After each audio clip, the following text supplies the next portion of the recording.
एक गरीब किसान की दुख भरी कहानी। एक बड़ा ही धनवान आदमी एक गांव में रहता था। जैसे कि ज्यादातर पैसे वालों को होता है, इस धनवान सेठ को भी अपने पैसों का घमंड था। वह जिस गांव में रहता था वहां पर ज्यादातर लोग किसान थे। इन सभी किसानों के पास जितनी जमीन थी उससे कई गुना ज्यादा जमीन इस सेठ के पास थी। कई गरीब किसान तो इसके लिए इसके खेतों में काम करते थे। इसी गांव में मोहन नाम का एक बड़ा ही मेहनती और सच्चा किसान रहा करता था।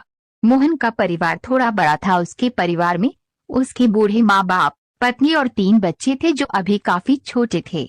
मोहन के पास ज्यादा जमीन नहीं थी, लेकिन जितनी भी थी उसमें वह बड़ी मेहनत करता और अपने परिवार का पेट पालने लायक अनाज उगा लेता था।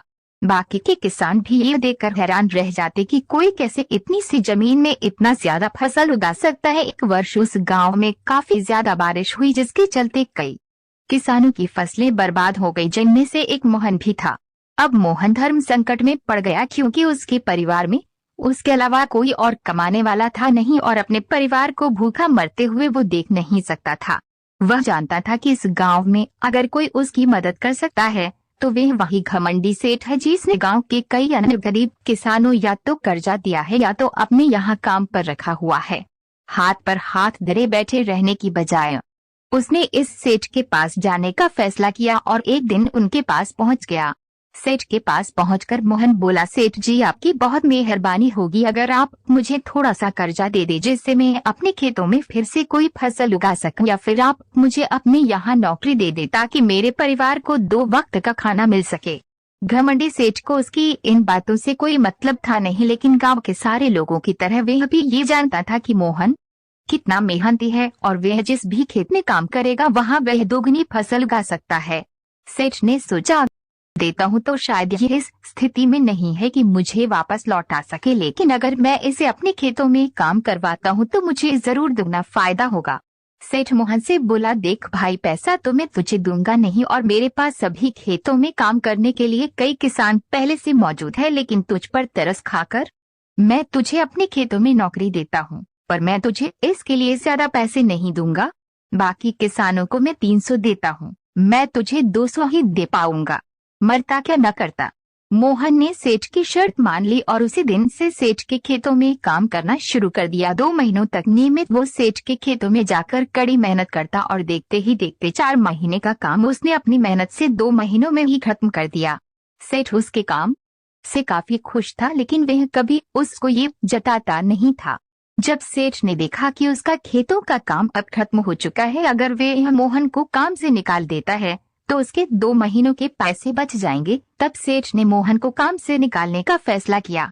एक बार सेठ को ये विचार भी आया कि इतना मेहनती आदमी शायद उसे दोबारा न मिले, लेकिन फिर उसने सोचा कि जब अगले साल काम आएगा तब उसे फिर से नौकरी पर रख लेगा। आखिर इस गांव में उसके अलावा है ही कौन जिसके आगे ये लोग अपने हाथ फैलाएंगे। एक दिन सेठ ने मोहन को अपने पास बुलाकर उसको उस दिन का पैसा दिया और साथ में ये भी कहा कि कल से तुमको काम पर आने की जरूरत नहीं है। अब मेरे पास तुम्हारे लिए कोई काम नहीं बचा है। जब मेरे पास काम आएगा तो मैं तुम्हें बुला लूंगा। यह सुनकर मोहन का दिल बैठ गया। पिछले 2 महीनों से कम ही सही उसके बच्चों और परिवार के पेट में अन्न का दाना चाट तो रहा था, अब वह क्या करेगा, यही सोचकर उसकी आंखों से आंसू निकल आए।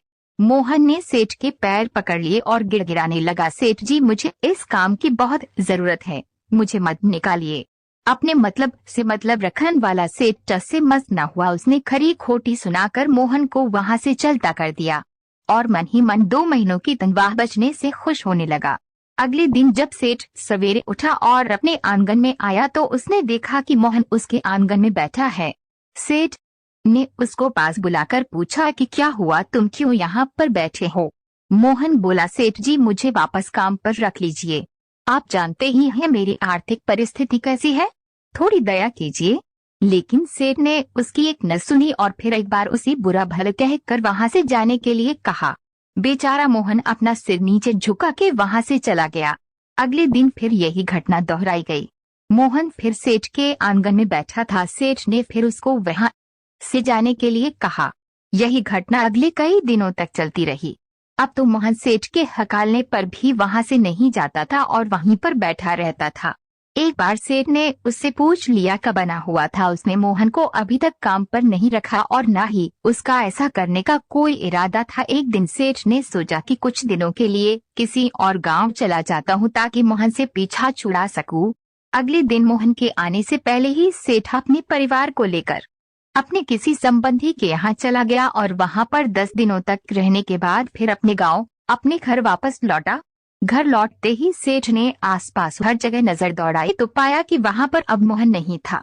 सेठ ने सोचा मेरी तरकीब काम कर गई, लगता है मोहन से अब पीछा छूट गया है।